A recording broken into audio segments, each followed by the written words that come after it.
Israel Hamas युद्ध को आज 20 दिन हो चले हैं। आज अखाड़ा में इसी युद्ध पर फोकस करेंगे क्योंकि इसके कई सारे पहलू हैं जिससे हम आपको रूबरू कराना चाहते हैं। ये युद्ध बेहद अहम मोड़ पर आकर पहुंच गया है। इजरायल ने गाजा के अंदर घुसकर ऑपरेशन की शुरुआत कर दी है और इस वक्त इससे जुड़ी एक बहुत बड़ी खबर आ रही है।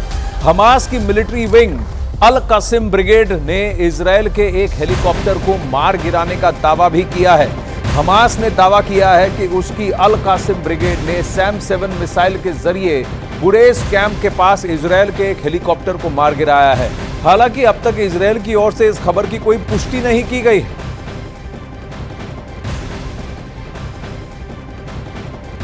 अब वहीं इजरायल ने गाजा की सीमा के अंदर घुसकर ऑपरेशन को शुरू कर दिया है। हालांकि कुछ देर बाद ही इजरायल की सेना वापस अपने क्षेत्र में लौट आई।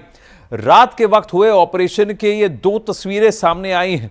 जब इजरायल के टैंक उत्तरी गाजा के अंदर दाखिल हुए, ये रात की तस्वीरें देख रहे हैं आप, सैटेलाइट इमेजेस हैं। खबर यह है कि उत्तरी गाजा में उसने हमास के कई ठिकानों को ध्वस्त किया और रात के वक्त ही इजरायल के सैनिक वापस अपनी सीमा में लौट आए। ये इजरायल युद्ध का सबसे बड़ा टर्निंग पॉइंट माना जा रहा है, ये ग्राउंड ऑपरेशन, क्योंकि दुनिया के कई देश अब तक इजरायल को जमीनी युद्ध शुरू करने से मना कर रहे थे, रोक रहे थे, टोक रहे थे। लेकिन अब लग रहा है कि इजरायल रुकने वाला नहीं है। कल तुर्की के राष्ट्रपति एर्दोगान के बयान के बाद, और वो बयान ये था कि अगर इजरायल ने गाजा के अंदर ग्राउंड ऑपरेशन शुरू किया तो नरसंहार होगा। उसके बाद ये चेतावनी सामने उठकर आई है, लेकिन इजरायल अब पीछे नहीं हट रहा है। हमास के टेरर इंफ्रास्ट्रक्चर को ध्वस्त करने का उसने पूरी तरह से इरादा बना लिया है। पूरी दुनिया में इस वक्त इजरायल हमास युद्ध को रोकने की कोशिशें हो रही हैं। एक दिन पहले तुर्की कह चुका है कि इजरायल को गाजा में जमीनी जंग शुरू नहीं करनी चाहिए, लेकिन इजरायल कह चुका है कि वो हमास का वजूद मिटाकर ही दम लेने वाला है। कल रात इसका ट्रेलर भी हमने देखा, जो तस्वीरें आपको दिखाई जब इजरायल की सेना उत्तरी गाजा के अंदर दाखिल हुई। रात के अंधेरे में टैंक घुसे और वहां पर उसने कुछ हमास के ठिकानों को ध्वस्त किया और हमास के कुछ इंफ्रास्ट्रक्चर को ध्वस्त करके वो वापस अपनी सीमा में लौट आई। देखिए, ये तस्वीरें हैं जो एक्सेस हुई हैं, जहां आप मिसाइल ड्रॉप्स देख सकते हैं, फायरिंग हो रही है। आप देख सकते हैं इधर उधर ये मिसाइल उड़ रहे हैं और फिर लैंड हो रही हैं। ये देखिए, ये रात के अंधेरे में ये फायरिंग हो रही है। लेकिन इसके साथ साथ वो सैटेलाइट इमेजेस भी हैं जहां इजरायल की टैंक्स अपनी सीमा को छोड़कर लांग कर उत्तरी गाजा यानी नॉर्थ गाजा में एंट्री कर रही हैं। वो फुटेज भी जरा आपको दिखा देते हैं, जो टैंक की फुटेज है, सैटेलाइट फुटेज। ये देखिए, ये वो टैंक की तस्वीरें हैं, सैटेलाइट फुटेजेस हैं, जहां पर आप देख सकते हैं कि इजरायल के टैंक्स, ये बैटल टैंक्स उत्तरी गाजा में एंट्री कर रहे हैं रात के अंधेरे में। ये सैटेलाइट इमेजेस है, वहां ऑपरेशन करके वो शीघ्र ही वापस अपनी सीमा में लौट आते हैं। अब सवाल यह है कि जिस जमीनी जंग की बात इजरायल बार बार कर रहा है, वो फुल फ्लेज्ड कब शुरू होने वाला है? इसका जवाब शायद आपको इस रिपोर्ट में मिल जाए, क्योंकि गाजा के अंदर जमीनी जंग कोई बच्चों का खेल नहीं।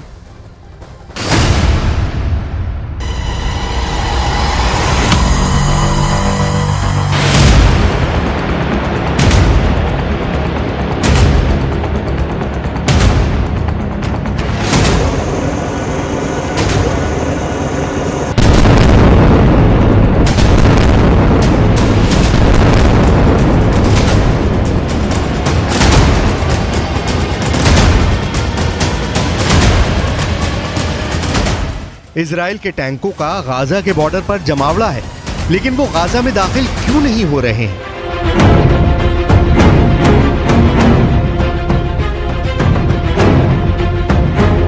लाखों की तादाद में इजरायल की सेना सीमा पर जमी हुई है, लेकिन गाजा पर जमीनी हमले के लिए आगे क्यों नहीं बढ़ रही है?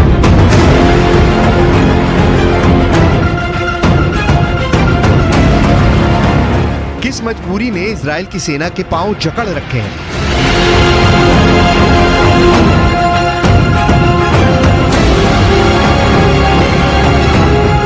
क्या इजरायल की हमास के खिलाफ ग्राउंड अटैक की तैयारी अभी अधूरी है?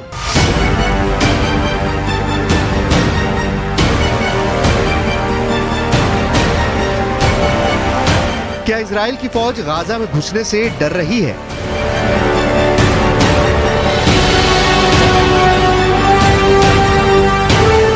कहा जा रहा है कि ये जमीनी हमला नहीं आसान, गाजा में बारूद का दरिया है और जान पर खेल कर जाना है।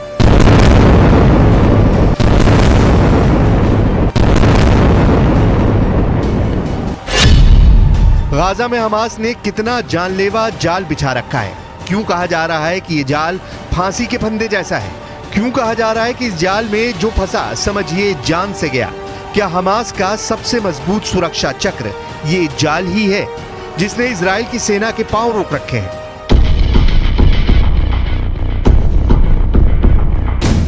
दावा किया जा रहा है कि गाजा में हमास के खिलाफ ग्राउंड ऑपरेशन इजराइल के लिए आसमान से तारे तोड़ने जैसा होगा, क्योंकि हमास को कमतर आंकना इजराइल की बहुत बड़ी गलती हो सकती है।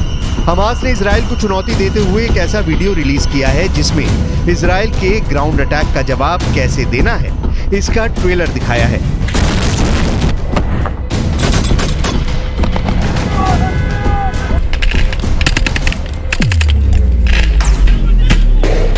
इस वीडियो में हमास ने दिखाया कि कैसे वो इजराइल के ग्राउंड ऑपरेशन का जवाब देने के लिए तैयार है। हमास का दावा है कि उसने 72 घंटे का एक बहुत ही खतरनाक प्लान तैयार किया है। इस प्लान को अंजाम देने का जिम्मा हमास के अल कुद्स ब्रिगेड को दिया गया है। हमास की तरफ से जारी किए गए इस वीडियो में दिखाया गया है कि सुरंग के भीतर अल कुद्स ब्रिगेड निशाना लगाकर इजरायली सेना का इंतजार कर रही है।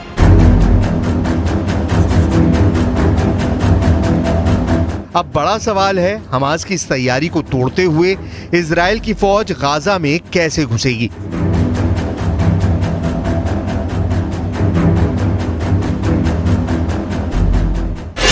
इजरायली सेना रेडियो के मुताबिक ग्राउंड अटैक में देरी की एक वजह अमेरिका के सैनिकों की लैंडिंग है। दावा है कि ईरान पर दबाव बढ़ाने के लिए अमेरिका मिडिल ईस्ट में सेना की तैनाती बढ़ाने जा रहा है। इसके साथ ही ग्राउंड अटैक के लिए पुख्ता तैयारी भी ग्राउंड अटैक में देरी की वजह हो सकती है। बंधक बनाए गए लोगों की रिहाई के मुद्दे ने भी इजराइल को ग्राउंड अटैक से रोक रखा है। चलिए सीधा चलते हैं एश्केलॉन, जहां इजराइल से जहां नीरज कुमार इस वक्त हमारे साथ लाइव जुड़ रहे हैं। नमस्ते नीरज, आप एश्केलॉन में हैं, बताइए अभी ग्राउंड पर क्या सिचुएशन है? बहुत बढ़िया कवरेज रही है आपकी न्यूज़ 18 इंडिया के लिए, आपने हमारे दर्शकों को सबसे आगे रखा है कवरेज में। पर मैं आपसे जानना चाहता हूं फिलहाल वहां परिस्थिति क्या है? पीछे आपके ट्रैफिक नॉर्मल दिख रहा है एश्केलॉन में? धन्यवाद आनंद। देखिए, यहाँ से थोड़ी दूर पे गाजा बॉर्डर है और वहाँ हम जाने की फिराक में, दरअसल ये ट्रैफिक नॉर्मल नहीं रहता कि आनंद आपको बता दें, ये बहुत लोग सिविल रिजर्व फोर्स के लोग होते हैं जो कि आर्मी के व्हीकल पे नहीं होते, जो 3 लाख के आसपास, 4.5 लाख से ज़्यादा लोग हैं। आपको लगेगा कि ये आम गाड़ियाँ हैं, लेकिन इसमें देखिए ये एक सेना की गाड़ी आ रही है। आपने पूछा तो इसलिए बता रहा हूँ, ये सेना से जुड़ी पूरी आर्मरी व्हीकल गुजर रही है। और ये जो गाड़ियाँ आपको तमाम दिखती हैं, इसमें सिविल डिफेंस फोर्स के लोग रहते हैं जो कि जाते हैं, अपनी सेवाएं देते हैं, या वैसे लोग होते हैं जो कि बहुत महत्वपूर्ण इमरजेंसी सेवाओं में लगे रहते हैं, क्योंकि पूरा दक्षिणी का इलाका खाली हो गया। दूसरी अहम बात, आपने पूछा कि अभी ग्राउंड पे स्थिति क्या है। अभी रात में जो बड़ा हमला किया गया इजराइल की तरफ से, उसके बाद थोड़ी देर पहले, महज 4 से 5 मिनट पहले, एस्टेरोट, नीरेम, किसुफिम, वहाँ रॉकेट से हमला किया है हमास ने। तो आज शुरुआत कर दिया मिसाइल से हमले की। सुबह से कोई हमला नहीं किया था, लेकिन एस्टेरोट और जो बॉर्डर के एरिया है, अभी भी देखिए आपसे बात कर रहा हूं तो मिसाइल अलर्ट आया। हमें देखना होगा कि कहीं एस्केलॉन इलाके का ही तो नहीं है। एस्केलॉन इलाके का होगा तो हमें छुपना होगा। तो इस तरह की स्थिति यहाँ रहती है आनंद। ये मिसाइल अलर्ट्स, क्या इसका कोई पैटर्न है या यकायक अचानक से कभी भी ये मिसाइल अलर्ट्स आ जाते हैं? क्योंकि आप इजराइल में काफ़ी घूम चुके हैं, हर जगह ये मिसाइल अलर्ट्स का कोई ऐप है या कहीं आपको ये कहा गया है कि आपको इसको फॉलो करना अनिवार्य है? और अभी जहां आप खड़े हैं, आपने कहा अभी मिसाइल अलर्ट बजा, तो वो कहां का बजा? देखिए, अभी का जो बजा, जब आपसे बात हो रही थी, फार आजा एक किबुत्ज है। फार आजा में ही बड़ा हमला किया गया था, करीब 100 लोगों की मौत हुई थी। और वहां से गाजा दिखता है। गाजा बॉर्डर पे ये किबुत्ज यानी गांव है। और आर्मी के जवानों को आप देख सकते हैं, बीच बीच में वो जा रहे हैं, आ रहे हैं। रिजर्व फोर्स के भी इसमें बहुत लोग होते हैं। आपने पूछा कि कैसे ये काम करता है। देखिए, कई ऐप हैं और वो ऐप हमें डाउनलोड करना होता है। और आयरन आयरन डोम जो है, आयरन डोम सेंसर करके, आयरन डोम से इसका जुड़ाव होता है और सेंसर के जरिए ये 30 सेकंड पहले या 1 मिनट पहले आपको बताता है कि इस इलाके में हमास ने रॉकेट दागा है। उसके हिसाब से, जैसे अभी थोड़ी देर पहले ये अलार्म बजा तो वो फार आजा में था, हम लोग एस्केलॉन में, अगर एस्केलॉन के इलाके में होता तो हम तुरंत यहाँ शेल्टर ले लेते, लेकिन फार आजा में तो हमें चिंता करने की ज़रूरत नहीं है। दक्षिण इलाके में तो दक्षिण इलाके से गाजा की दूरी बहुत नज़दीक है, तो वहाँ ये तुरंत आपके पास रिस्पॉन्स टाइम कम होता है। एस्टेरोट में आपके पास रिस्पॉन्स टाइम सिर्फ 7 सेकंड का होता है, एस्केलॉन में 30 सेकंड का होता है, तेल अवीव में 1 मिनट का होता है। यानी तेल अवीव में अगर कोई मिसाइल छोड़ा गया तो आपके पास बचने का, सुरक्षित जगह पे जाने का 1 मिनट का वक्त होता है, और उस बीच आयरन डोम के जवाबी जो मिसाइल होते हैं उसको जी, तो इंटरसेप्ट नीरज आप जो बता रहे हैं बहुत